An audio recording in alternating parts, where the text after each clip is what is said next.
The following has been a Shirt Off Your Back production. ShirtOffYourBackAZ.com.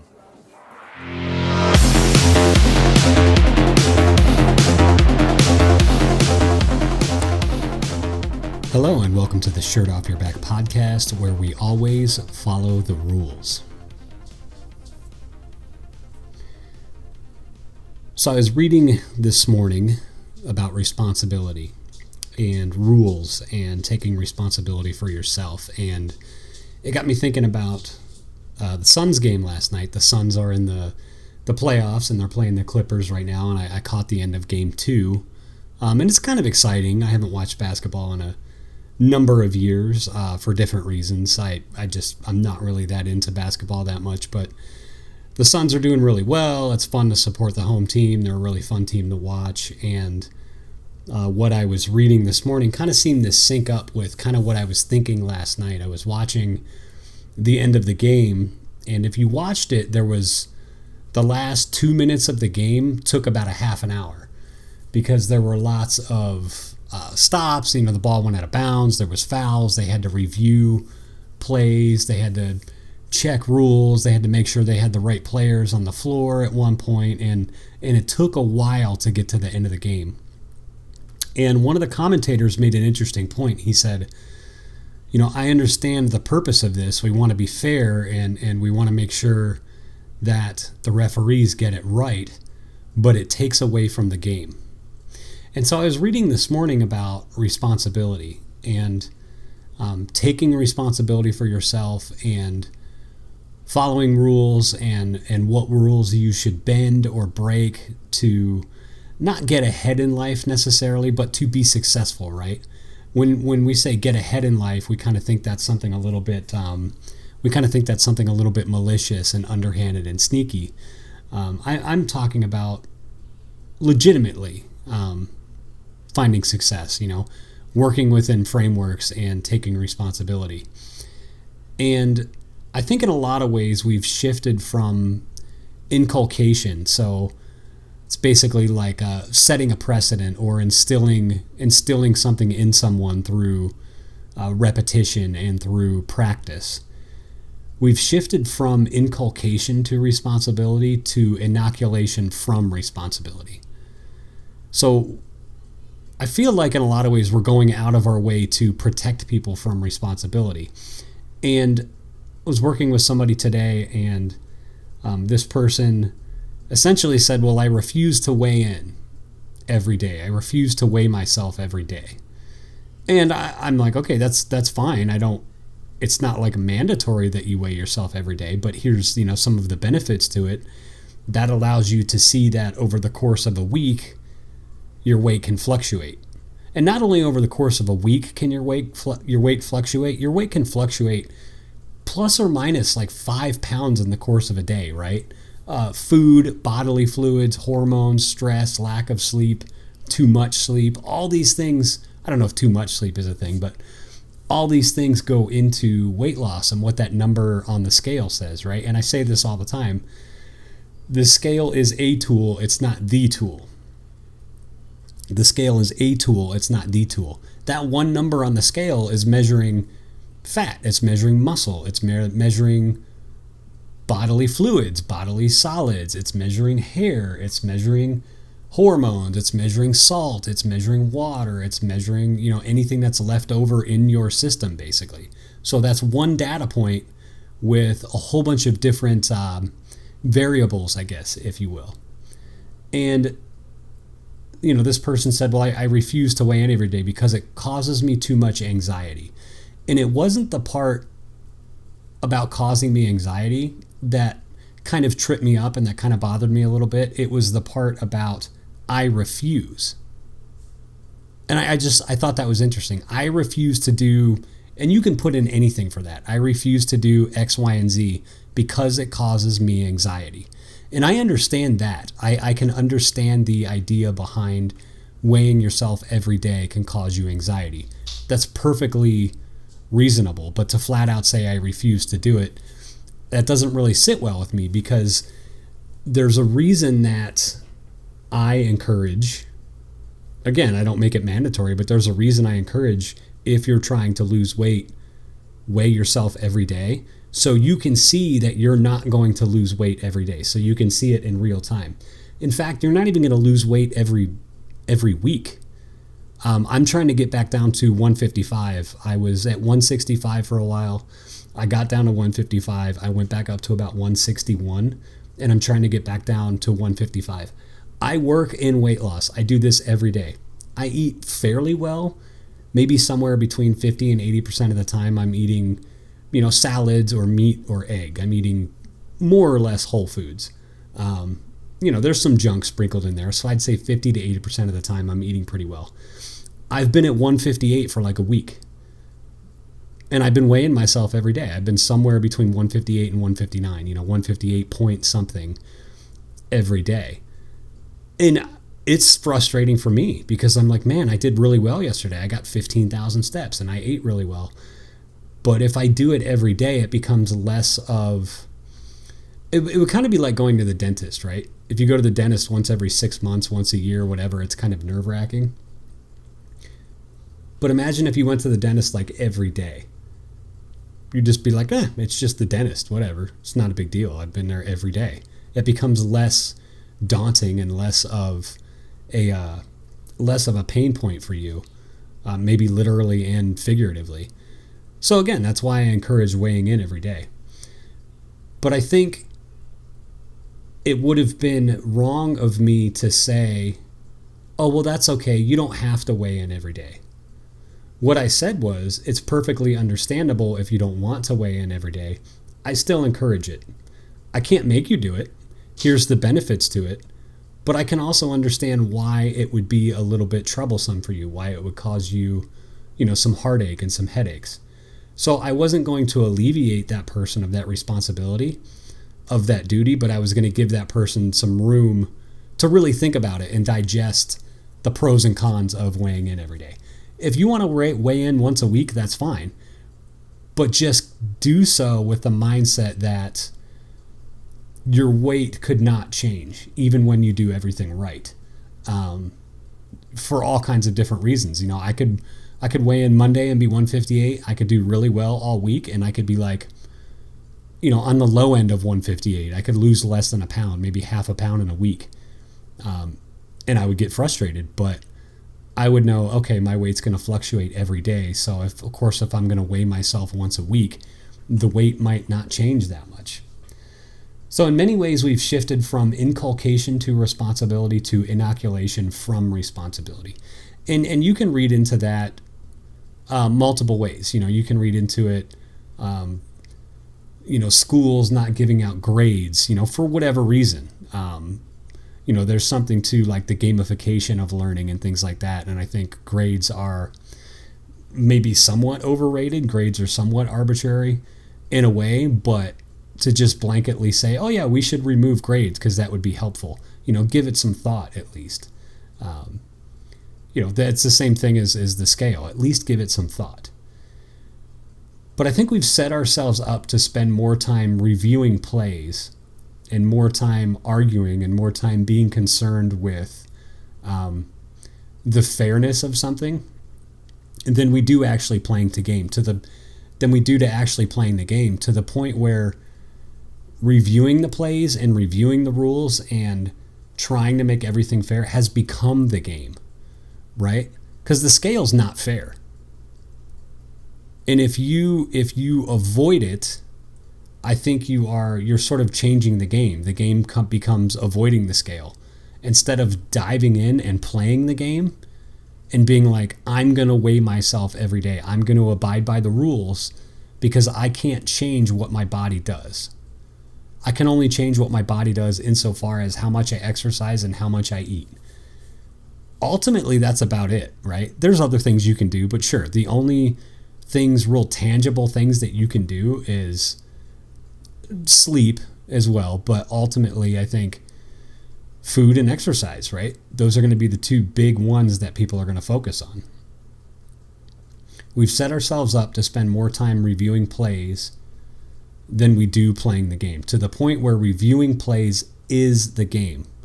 It's become the game. And that was kind of what they talked about at the end of the basketball game last night, that This is just the game now. And in some ways it's not helpful.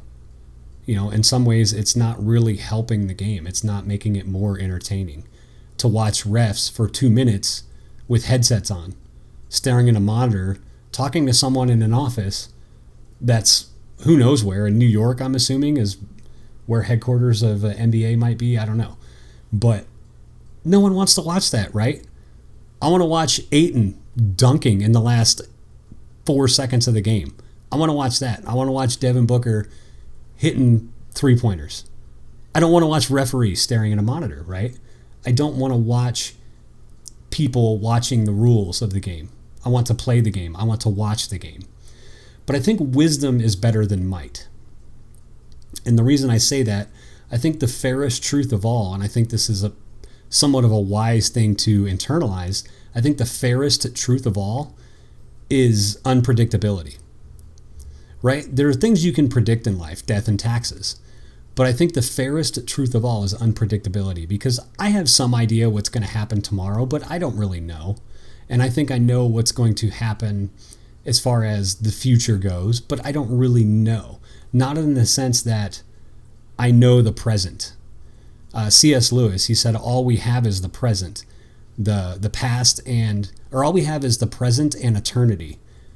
The past and the future don't exist. All we have is the present and eternity. So all you really know with your senses is experiential, right? And you can really only ever experience the present, because tomorrow is the future. And when I experience tomorrow, it's going to be the present. But wisdom is better than might. So it's better to be wise and sit back and think and internalize and analyze things than to try to nitpick at every rule and nitpick at every little nuance of the game and have things go your way. And the fairest truth of all is unpredictability. You might spend too much time complaining, too much time reviewing, and you'll miss the game within the game. So I want to read a Bible verse, and Ecclesiastes 9, 1 through 18. I'm pretty sure it's the entire chapter, actually. And I approach a lot of things from a psychological perspective, from a very practical and very solution-based and positive. They call it positive psychology. It sounds kind of cheesy, but it's basically empowering individuals and respecting people's autonomy and honoring their ability to make decisions for themselves. So there's a lot of, I think, faith sort of mirrored with that in some ways. And there's some overlap there. So I want to read Ecclesiastes 9, 1 through 18 and share this with you and give some thoughts on it, on how this kind of ties in. So this was written by King Solomon. And if you know anything about King Solomon, he was wise, he was troubled, he was ultimately recognized that living a life of faith and living a life that is aimed at something outside of yourself is noble. But he also kind of had his vices, and he also kind of had some nihilistic points in his life, some dark points in his life, and the stories surrounding him don't make it shy to point those out. So he writes, "A common destiny for all. So I reflected on all this and concluded that the righteous and the wise and what they do are in God's hands, but no one knows whether love or hate awaits them. All share a common destiny, the righteous and the wicked, the good and the bad, the clean and the unclean, those who offer sacrifices and those who do not. As it is with the good, so it is with the sinful.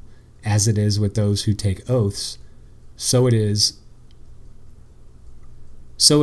with those who are afraid to take them. This is the evil in everything that happens under the sun. The same destiny overtakes all. The hearts of people, moreover, are full of evil, and there is madness in their hearts while they live, and afterward they join the dead. Anyone who is among the living has hope. Even a live dog is better off than a dead lion. For the living know that they will die, but the dead know nothing. They have no further reward, and even their name is forgotten. Their love, their hate, their jealousy have long since vanished. Never again will they have a part in anything that happens under the sun. Go eat your food with gladness and drink your wine with a joyful heart, for God has already approved what you do. Always be clothed in white and always anoint your head with oil. Enjoy your life with your wife, whom you love, all the days of this meaningless life that God has given you under the sun, all your meaningless days. For this is your lot in life and your toilsome labor under the sun. Whatever your hand finds to do, do it with all your might. For in the realm of the dead, where you are going, there is neither working, nor planning, nor knowledge, nor wisdom. I have seen something else under the sun. The race is not to the swift, or to the battle the strong, nor does food come to the wise, or wealth to the brilliant, or favor to the learned, but time and chance happen to them all. Moreover, no one knows when their hour will come. All fish are caught in a cruel net, or birds taken in a snare. So people are trapped by evil times that fall unexpectedly upon them. Wisdom is better than folly. I also saw under the sun this example of wisdom that greatly impressed me. There was once a small city with only a few people in it, and a powerful king came against it, surrounded it, and huge siege works against it. Now there lived in that city a man, poor but wise, and he saved the city by his wisdom. But nobody remembered that poor man. So I said, wisdom is better than strength. But the poor man's wisdom is despised, and his words are no longer heeded. The quiet words of the wise are more to be heeded than the shouts of a ruler of fools. Wisdom is better than weapons of war, but one sinner destroys much good. So I think what this passage is getting at is we all have a common destiny, right? Our life is going to end at some point. How and when that ends, we kind of have some say in it, but ultimately we don't. And if we spend too much time worrying about rules, and we spend too much time worrying about power, and we spend too much time about doing those daily things like weighing in on the scale, those things that cause us anxiety, and we say, I'm not going to do that. I refuse to do that. Or flip that over and we demand that people do other things. We demand that,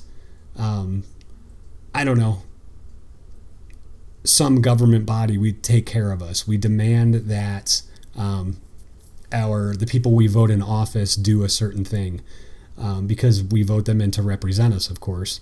And somehow we're surprised when we find out they don't.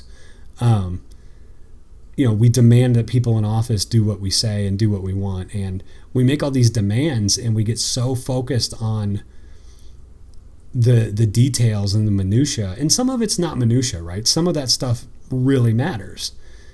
But I think either refusing or demanding is sort of one of two extremes, right? If you refuse to do something, you're taking no action. If you demand something, you're demanding a whole bunch of other people take action.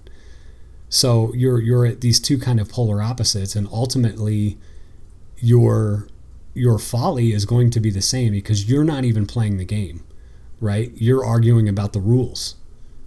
In the meantime, other people are out there having fun, and other people are out there being productive, and yeah, they're getting scuffed knees. Yeah, it's unfair sometimes. Yeah, it's difficult sometimes. This isn't to suggest that this isn't a kind of a suck it up buttercup, pull yourself up by your own bootstraps, monologue or anything like that. It somewhat is, but there's some truth to being able to stand up on your own 2 feet and say, yeah, this sucks, but I'm going to do it anyway. I'm going to take responsibility for this. I'm going to own this. We've shifted from inculcation to responsibility to inoculation from responsibility. We need to inculcate responsibility in the people around us. And we need to inculcate responsibility into those we're leading, be it at work, be it in our churches, be it at school, because people are stronger than you think.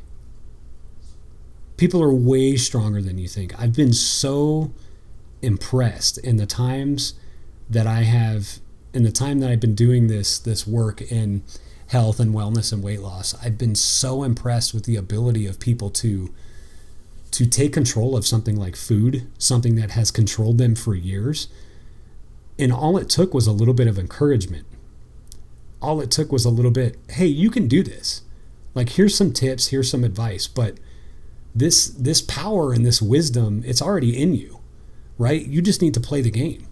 You need to quit complaining about the rules, because a lot of times people will say, well, what should I do? Should I be vegan? Should I be vegetarian? Should I be keto? And I basically respond, I'm not going to tell you what to do. I'm not going to tell you what to eat. I'm not going to tell you what you shouldn't eat. I have some ideas, and if you want to explore those ideas, I'd be more than happy to. But I come at it with the approach of what are your barriers right now? And what skills do you have that can help you overcome them?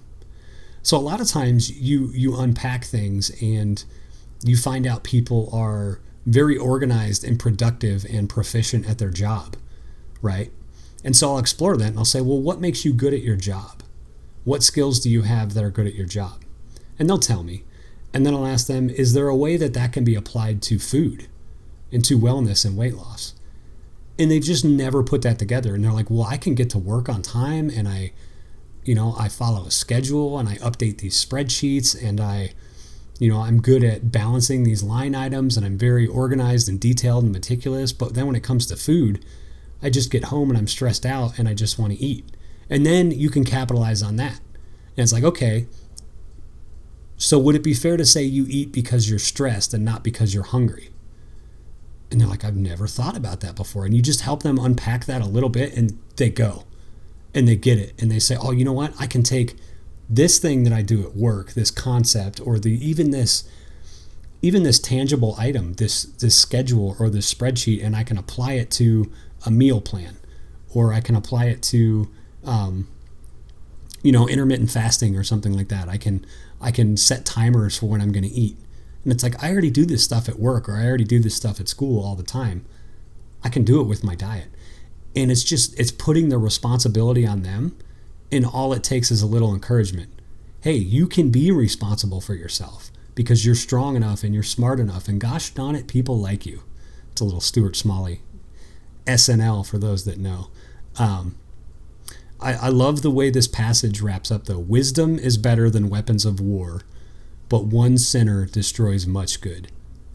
So wisdom is better than might. And I think it's better to say, you know what? I'm going to hate getting on the scale, and I'm not going to like it, but I'm going to do it anyway. I think it's a sin in a way, and it's sort of a betrayal against yourself to say, I refuse to do this. I refuse. Now, obviously, if it's something that is immoral or against your standards or against the law, yeah, refuse to do it. But to say, I refuse to take part in this because it causes me anxiety, I don't think you're not necessarily dealing with the anxiety, right? You're not dealing with that anxiety that the scale gives you because you're not getting on the scale. And if you don't do that, are you ever going to get over weighing yourself, right? And you need to do it at your leisure and do it as you feel comfortable. Maybe you start weighing in once a month, and then you do that for a little while and then bump it down to once a week. And then maybe after a year, you get it to once a day. However long it takes, I don't care. But make progress, right? Because you're strong enough. I promise you are. Wisdom is better than folly. It's folly to think you have it all figured out. It's folly to demand things of other people, and it's folly to refuse to do things yourself. A common destiny for all. Wisdom is better than folly. We can't keep shifting from this inculcation to responsibility because it's affecting our lives in so many ways, politically and religiously and within our families and within our friendships. We're always looking for something or someone else to blame, and we're never turning the mirror. I shouldn't say never. You never say always or never, right? But we're not turning the mirror around on ourselves and saying, what have you done? What have you done right? What have you done wrong? What can you do right? What have you done right? What skills do you have that can empower you to overcome this obstacle? This obstacle of weighing in every day, this obstacle of tackling this thing at work, this obstacle of dealing with these family issues. And you can see on the green screen behind me, I have, this is what I put on Instagram this morning. I put Ecclesiastes 9, 1 through 18. I just wrote some thoughts out after I was done reading. And I put the picture of the referee from last night's game. It was an image I think I found on Twitter. And I just did a screenshot and put it on Instagram. And I put this under the text on Instagram, and figured it would make a nice green screen background for this episode since it was sort of on topic. Wanted to invite you to watch us on Patreon, watch us on YouTube, listen to us on Google Podcasts or Apple Podcasts or SoundCloud if that's your thing. And again, we have a Patreon. We have some goodies set up for patrons if you become a patron. I mentioned yesterday that I'm going to try to make this a daily thing. This is 2 days in a row, so we'll see how it goes. I'm trying to commit to things that are sort of outside my comfort zone. This is another episode that I've done sort of off the top of my head. I've kind of had the thought in the back of my mind all day, but I didn't write anything out. Again, a lot of times I'll do a blog post to sort of write out my thoughts, and then I'll record the podcast sort of paraphrasing or reading off that blog post, and I didn't do that this time either. So let me know if you watch this on YouTube, or if you see me out and about and you listen to it. Let me know if you like one format over the other, if you like a little bit more structure, or if you like the sort of me just losing my train of thought and rambling a little bit as I tend to do.